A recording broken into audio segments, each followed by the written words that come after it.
Hello दोस्तों, कैसे हैं आप सभी। आज हम बात करेंगे चंदू चैंपियन मूवी के बारे में। अगर आप भी हमारे चैनल में नए हैं या आप हमारे चैनल के इस वीडियो को पहली बार देख रहे हैं तो हमारे चैनल को लाइक एंड सब्सक्राइब जरूर करें। आइए अब शुरू करते हैं। एक बूढ़ा आदमी मुरली अपने बेटे के साथ पुलिस स्टेशन जाकर भारत के राष्ट्रपति पर चीटिंग का केस करने को कहता है। पुलिस इंस्पेक्टर सचिन मुरलीकांत से पूछते हैं कि बताइए कि राष्ट्रपति ने आपके साथ कौन सी चीटिंग कर दी। मुरलीकांत कहता है कि 40 साल पहले राष्ट्रपति ने मुझे अर्जुन अवार्ड देने की घोषणा की थी, लेकिन अभी तक उन्होंने मुझे अवार्ड नहीं दिया है। और ये अवार्ड मैं अपने लिए नहीं मांग रहा हूँ। दरअसल कुछ समय पहले एक गांव के खिलाड़ी को अर्जुन अवार्ड दिया गया था, जिसके बाद से उसके गांव में काफी विकास हुआ है। मुझे अब भारत सरकार से अर्जुन अवार्ड चाहिए, मेरे गांव के वास्ते। इंस्पेक्टर सचिन बोलते हैं कि देखो काका, उस बात को तो 40 साल हो गए हैं और अब आपको अवार्ड कौन दे सकता है। जिस पर मुरलीकांत का बेटा बोलता है, जाधव को भी तो अभी अवार्ड मिला है। तो वो बताता है कि जाधव स्वतंत्र भारत के पहले ओलंपिक मेडल जीतने वाले व्यक्ति थे। फिलहाल पुलिस वाला उनकी पूरी कहानी पूछता है। यहाँ से सीन कट होता है और पास्ट में चला जाता है। और अब हम 1952 का टाइम देखते हैं, जहां पर जाधव जी का स्वागत हो रहा होता है, क्योंकि उन्होंने स्वतंत्र भारत के लिए पहला ओलंपिक ब्रांज मेडल जीता था। और उसी भीड़ में मुरली भी अपने भाई के कंधे पर बैठकर उनका स्वागत कर रहा होता है। तभी मुरली डिसाइड करता है कि वो भी इन्हीं की तरह भारत के लिए मेडल लाएगा। फिर एक दिन मुरली के टीचर उससे पूछते हैं कि तुम भविष्य में क्या बनना चाहते हो। मुरली कहता है कि चैंपियन बनूंगा और ओलंपिक में मेडल लाऊंगा। यह सुनकर सभी लोग उसे चंदू चैंपियन कहकर चिढ़ाने लगते हैं। मुरली कहता है कि तुम लोग मेरे सपनों पर क्यों हंसते हो। ये सब देखकर मुरली का बड़ा भाई उसे गणपत भाव के पास ले आता है, जो कुश्ती अखाड़ा चलाया करते थे। और फिर मुरली उन्हीं के पास कुश्ती सीखने लगता है। फिर कई साल मुरली ने उसी अखाड़े में बिता दिए थे। अब ना तो उसका पढ़ाई में मन लगा करता था और ना ही वे अपने पिता के साथ काम करता था। अब एक रोज गणपत भाऊ अखाड़े में आकर अपने पहलवानों से कहते हैं कि पड़ोस वाले गांव में एक अमीर आदमी का लड़का, जो कि मेरा भांजा लगता है, वो कल कुश्ती में उतरने वाला है और उससे तुम्हें लड़ना है। लेकिन उसे हराना नहीं, हारना है उससे, ताकि उन लोगों की इज्जत बची रहे। और ये बात सुनकर सभी पहलवान लड़ने से मना कर देते हैं, क्योंकि उनके गांव में इज्जत है और नए पहलवान से हारकर वो अपनी इस इज्जत को गंवाना नहीं चाहते थे। तब सारे पहलवान मुरली को उससे लड़ने के लिए कहते हैं, क्योंकि अभी तक गणपत भाऊ ने मुरली को एक भी दांव पेच नहीं सिखाया था। इसलिए उन्हें लगता था कि पक्का मुरली हार जाएगा। फिर अगले दिन मुरली अपने पिता से कुश्ती लड़ने के लिए परमिशन ले रहा होता है, जहां कुश्ती का नाम सुनते ही उसके पिता उसे काफी पीटते हैं और कहते हैं कि आज तो तेरा परीक्षा का रिजल्ट आने वाला है। अगर तू उसमें पास हो गया तो तू कुश्ती लड़ने जा सकता है, और अगर नहीं तो मेरे साथ दुकान चलेगा। जिसके बाद दोनों स्कूल जाते हैं और यहाँ पर पता चलता है कि मुरली इस बार भी फेल हो गया। लेकिन तब तक मुरली कुश्ती लड़ने के लिए भाग जाता है और फटाफट से कुश्ती अखाड़ा पहुंचकर प्रतियोगिता में उतर जाता है। लोगों को विश्वास था कि आज तो मुरली हारेगा और वो मुरली के आने पर उसे चंदू चैंपियन कहकर चिढ़ाने लगते हैं, जिसे सुनकर मुरली में काफी गुस्सा आ जाता है और वो अपने आप को प्रूफ करने के लिए पहलवान को उठाकर फेंक देता है। अब ऐसा हो जाता है, सबकी बोलती बंद हो जाती है। मुरली जीत जाता है, जिसके बाद पहलवान का पिता अपने आदमियों से मुरली को मारने के लिए कहता है। तब मुरली उन आदमियों से बचकर भागते हुए चलती ट्रेन में चढ़ने लगता है। उसी समय ट्रेन से एक कर्नल नाम का आदमी हाथ बाहर निकालकर मुरली को अंदर खींच लेता है, जिसके बाद इन दोनों में दोस्ती हो जाती है। मुरली अपनी सारी कहानी कर्नल को सुनाता है। कर्नल कहता है कि अगर तुझे ओलंपिक में गोल्ड मेडल लाना है तो तुझे आर्मी ज्वाइन करनी चाहिए। हमारे मिल्खा सिंह ने भी तो यही किया था और मैं भी बॉक्सिंग में भारत को रिप्रेजेंट करना चाहता हूँ, इसलिए मैं भी आर्मी में जा रहा हूँ।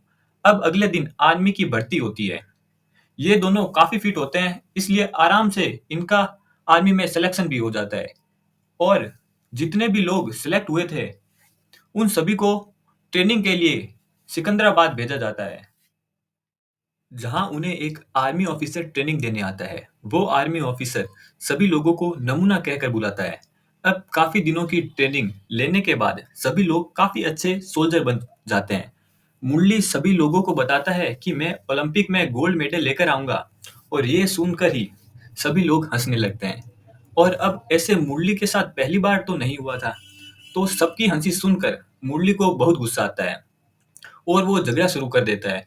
तभी वहां पर आर्मी ऑफिसर आ जाते हैं। मुरली को सजा के रूप में बारी बारी में घर वापस जाने के लिए कहते हैं। अब मुरली कहता है कि सर, मैं घर वापस नहीं जा सकता। पहले मुझे अपना सपना पूरा करना है। भारत के लिए ओलंपिक में गोल्ड मेडल लेकर आना है, और मैं कुश्ती से गोल्ड मेडल लेकर आऊंगा। तब ऑफिसर मुरली को टाइगर अली नाम के एक आदमी से मिलाता है, जो एक बॉक्सिंग ट्रेनर है। जब ऑफिसर बताता है कि ये नया खिलाड़ी है, तब मुरली कहता है कि मैं पहले पहलवानी करता था, लेकिन अब मुझे ओलंपिक में मेडल जीतने के लिए बॉक्सिंग करनी है। टाइगर कहता है कि ये कोई बच्चों का खेल नहीं है कि जब मन करा खेलना शुरू कर दिया। तुम्हारे बस का नहीं है। मुरली टाइगर के सामने हाथ जोड़कर गिड़गिड़ा करने लगता है। तब टाइगर मुरली को एक मौका देता है। कहता है कि तुझे हमारे एक बॉक्सर से लड़ना पड़ेगा, और अगर तूने उसे 1 मिनट के अंदर एक भी पंच मार दिया तो मैं तुझे ट्रेनिंग देने के लिए तैयार हो जाऊंगा।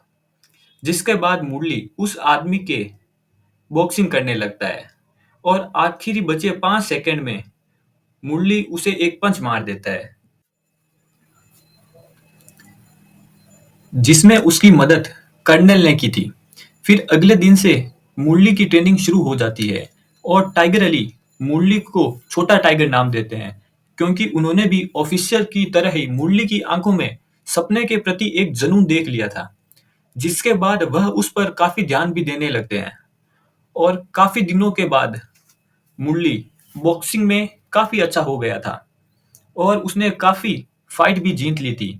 इसके बाद उसका ओलंपियाड में सिलेक्शन हो जाता है। फिर अगले दिन उन्हें जापान निकलना था, और वो सभी प्लेन में जाने वाले थे। अब प्लेन में चढ़ते समय मौसम काफी खराब दिख रहा था, और बिजली कड़क रही थी। तो मुरली कहता है कि सर, हम कल नहीं जा सकते। तो टाइगर मुरली को डांट कर उसे प्लेन में बैठा देते हैं।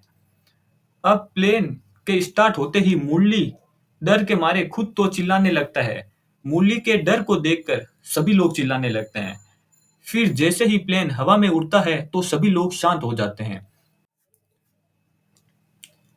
इसके बाद सब लोग जापान पहुंच जाते हैं। मुरली और कर्नल एक लड़की से मिलते हैं, जिसका नाम नयनतारा होता है, और वह एक जर्नलिस्ट थी। पहली बार किसी लड़की को देखकर मुरली काफी खुश हो जाता है। फिर अगले दिन से टाइगर अली मुरली को सभी टाई टीमों की प्रैक्टिस मैच दिखाते हुए उसकी कमजोरी और ताकत के बारे में बताने लगते हैं। जिसके बाद मुरली का पहला मैच होता है, और वह मैच बड़ी आसानी से जीत जाता है, क्योंकि उसकी तैयारी काफी मजबूत थी। फिर उसी तरह वह कई सारे मैच लगातार जीतता रहता है। नयनतारा मुरली का इंटरव्यू लेना चाहती है। तब मुरली टाइगर अली से पूछता है, लेकिन टाइगर अली इंटरव्यू देने से मना कर देते हैं, क्योंकि मुरली का अगला मैच युगांडा से था, जो मुरली को कल लड़ना था। मुरली नयनतारा पर फिदा था। अब टाइगर अली अकेले बैठकर युगांडा वाले प्लेस मैच को पूरा देखता है, और शाम को मुरली के आने पर उसे कहता है कि तुझे इस मैच को देखना चाहिए। अगर कल के मैच में तेरी जरा सी भी नजर हटी तो ये युगांडा का प्लेयर तेरा वो बुरा हाल करेगा जिसे मैं बता भी नहीं सकता। अब अगले दिन मुरली का मैच ही युगांडा के सबसे खतरनाक प्लेयर के साथ था, जो कि अभी तक किसी से नहीं हारा था। और हम यहाँ देखते हैं कि मुरली बार-बार तारा की ओर देख रहा था, जिससे उसका फोकस बॉक्सिंग मैच से काफी कम था। हेलो दोस्तों, यह YouTube का मेरा पहला वीडियो था। अगर आपको भी यह वीडियो पसंद आया हो तो हमारे चैनल को लाइक एंड सब्सक्राइब जरूर करें, और इसका पार्ट 2 जानने के लिए कमेंट बॉक्स में कमेंट जरूर करें। धन्यवाद।